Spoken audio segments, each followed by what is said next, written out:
Did you know that Miles Morales was maybe going to have a different hairstyle in Marvel Spider-Man 2 and a different look altogether? Or did you catch that the original design for Kraven before they went for the more comic book accurate route was actually revealed to us in one of the trailers for the game? And did you know that you're scrolling down and hitting the thumbs up button on this video? Well, if you didn't, now you do. I recently purchased the art book for Marvel Spider-Man 2, and in it, there is a ton of information about the development of this massive title, and also some of the ideas that just didn't make the final cut. The art book also features a lot of insight in terms of how they ended up getting to the final designs that they did with certain suits and villains and so on. So I wanted to go over a lot of the major changes that were made from the early development of Marvel Spider-Man 2 to when it was actually released. And yeah, like I said, Miles Morales was going to have a bit of a different look. They went through a bunch of different designs for the character before we got what we got in the final game. The text below says that we explored many styles for Miles' Marvel Spider-Man 2 hair. At first, we were a bit hesitant to give him longer hair, given the fact that the mask is supposed to fit over it. But that misgiving was quickly abandoned when someone on the team mentioned how meaningful it would be to give Miles locks. Miles has gone through the death of his father and one of his best friends in a short amount of time and has had to grow up too fast. He is more mature and introspective now, but also continues to work on finding his identity in Marvel Spider-Man 2. His hairstyle reflects this exploration. Yeah, I don't know, some of the different haircuts that they were showing off here, I almost would have preferred from what they actually went with. I imagine when we get to Marvel Spider-Man 3, he might even have a different design. Same with Peter. We'll see when we get there. And before we move on and talk about some of the different suits that they were going to use, and as well some of the different designs that they were going to give us for the Advanced Suit 2.0 and Miles' base suit, I wanted to have a quick word with the sponsor of today's video. The kind folks at ROG just sent over their brand new ROG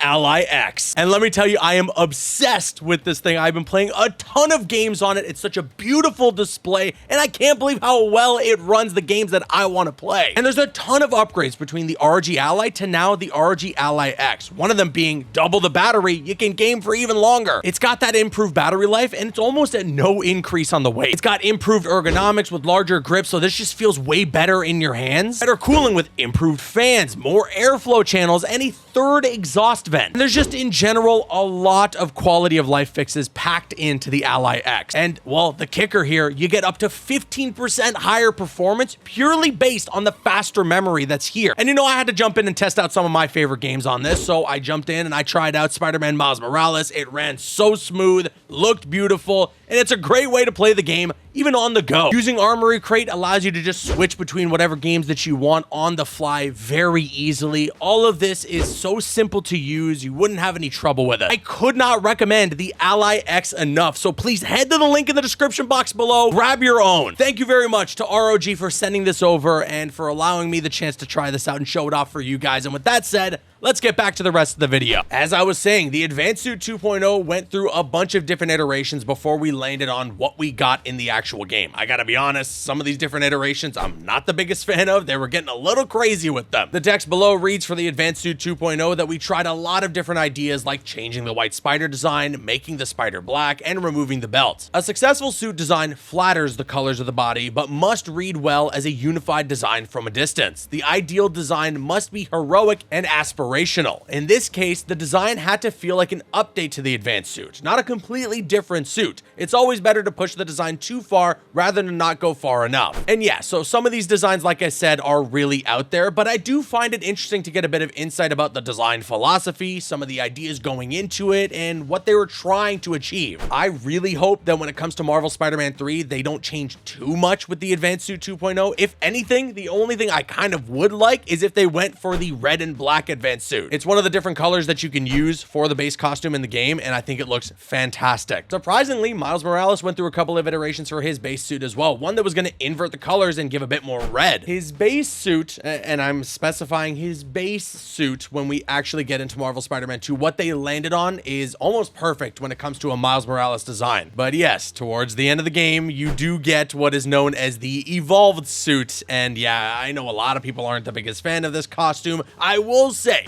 there are different designs of it in the art book. It kind of looks cool as art. Like if this was in a comic book as just like a one-off thing, he's got a cool different suit, like fine, you know, I don't think anybody would have had a problem with it. But I feel like under the context in Marvel Spider-Man 2, him just showing up randomly with a brand new costume and saying, you know, it's a Miles Morales original, it felt so out of left field. and it just didn't work. And from the sounds of it, the art book makes it seem as though this wasn't created as some just Adidas sponsorship. You know, they added those in later. Another suit for Miles that I do think is pretty cool, but could have been a lot better actually based on the concept art, is the Mysterio suit. Some of the concept designs that they were gonna go for here, I mean, I don't know why we didn't just get this, because him having the full fishbowl look is awesome. I would have been so down with the design of the top right, the one in the middle right, all the ones that are there on the bottom. They look so cool. In my personal opinion, I feel like the design they ended up going for just pales in comparison. Mysterio is a villain that they showed off some early concepts for as well in the art book, and there are some interesting ideas that they went for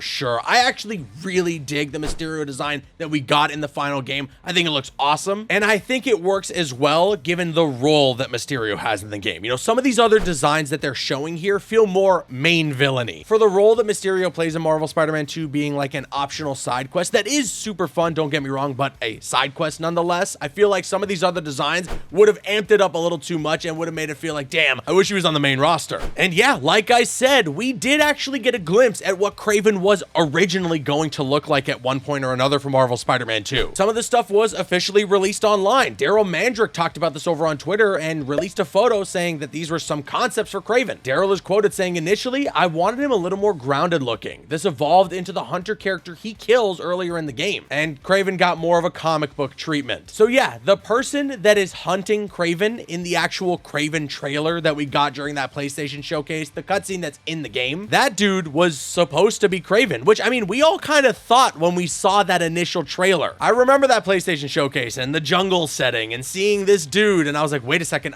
that's got to be Kraven. And then, oh wait, the actual more comic book accurate Kraven is the one who takes him down. And there are tons of different designs that they were going to go for other characters in the game. We got different iterations of what Black Cat could have looked like in Marvel Spider-Man 2. There's also concept art in the art book for the Agent Venom design. It's funny, they don't actually call it that officially. They just call it the black suit, specifically Harry's black suit when he has a symbiote. But we all know they were going for Agent Venom here. There's tons of different concepts as well for the symbiote enemies that you fight throughout the game. All of them actually had some really cool different designs that they went through in the concept phases. And you know, the big dude, what they refer to in Marvel Spider-Man 2 as the Behemoth, had a lot more of like a riot look to him. It inevitably evolved to giving the Behemoth character the swirl on his face so that it's more consistent with the other symbiote minions. But before, he had eyes, you know, he had like a Venom eyes look going on, and it was definitely something that you could say resembles Riot. And of course, we also fight Scream in this game, and there are plenty of different concepts of what her character was going to end up looking like. I think what we ended up getting was pretty much perfect in terms of design. But when I look at this concept art, I don't think a single one of these, except maybe the one that's on the top right, are a miss. All of those designs as a 3D render would have been awesome. And what's crazy, the symbiote suit, and specifically the more evolved symbiote suit that we wear after the symbiote sort of takes control and has a firmer grasp on Peter, it was supposed to look very different at one point. And to be honest, this design, for me, it seems as though it went pretty far in terms of its stages, because it looks like we have like a 3D render of what it was going to look like. Stalin Quiddo, I apologize if I'm mispronouncing that, is a 3D character designer who posted some concept images of a symbiote suit design for Marvel Spider-Man 2. This one, first of all, has a much more bulkier looking Peter, which would have been kind of awesome, I'm not gonna lie. But second of all, it's just a lot more sleek, a much more clean version of that evolved symbiote suit, rather than the more veiny and gross looking one that we got in the game. And you know, I saw a lot of people online saying that this design is significantly better. We wish we got this one instead. I'll be honest, I feel like if it was reversed, people would have just said the same thing. You know, if this was the advanced symbiote suit that we got in the game,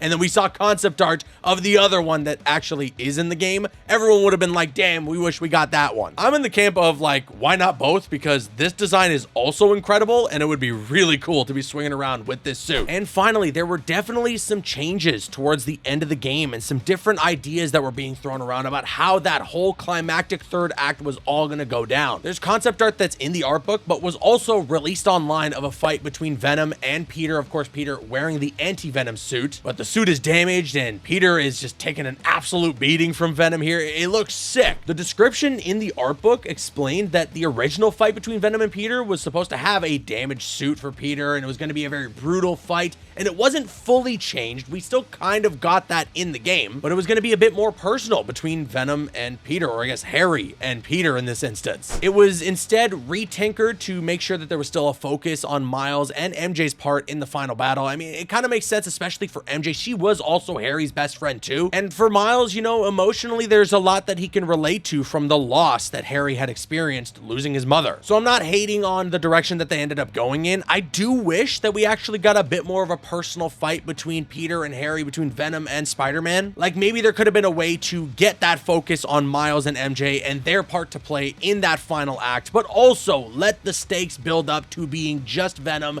and Peter Parker's Spider-Man. I'm going to be very interested to see what Insomniac has in store when it comes to Marvel Spider-Man 3 and how they're going to handle the emotional stakes of it all. And you know, finally, there is a print that I got with this art book. I got the deluxe edition of the art book. The print is awesome, and the artwork is actually posted online as well, and it is of the promotional image that was put out when the pre-order bonuses went live back during Summer Game Fest last year. And it just got me thinking that, you know, this is concept art for what was inevitably just a promotional image, for what was inevitably the Steelbook case image. But I feel like that level of work isn't put in on concept art for just something as simple as the Steelbook cover. I truly believe that at one point or another, there was supposed to be a fight going through the city with Peter and Miles against Venom. You know, maybe even something akin to what we got from the CGI launch trailer for Marvel Spider-Man 2, where they're fighting Venom throughout the city. Obviously, that would have just knocked it out of the park. People would have loved something like that. I personally, again, still really enjoy what we ended up getting out of this game. But yeah, things like this would have made it even more hype. There's still so much that I could go through within this art book. Maybe if you guys want me to do a part 2 of this video, that's something that we could explore. Let me know in the comment section below. But that's about all the things I wanted to point out here for this video. Out of all this artwork, these concepts, these ideas, what do you wish made it into the main game versus what actually ended up making it? Sound off your thoughts in the comments below. I've been Caboose. I'll see you guys later.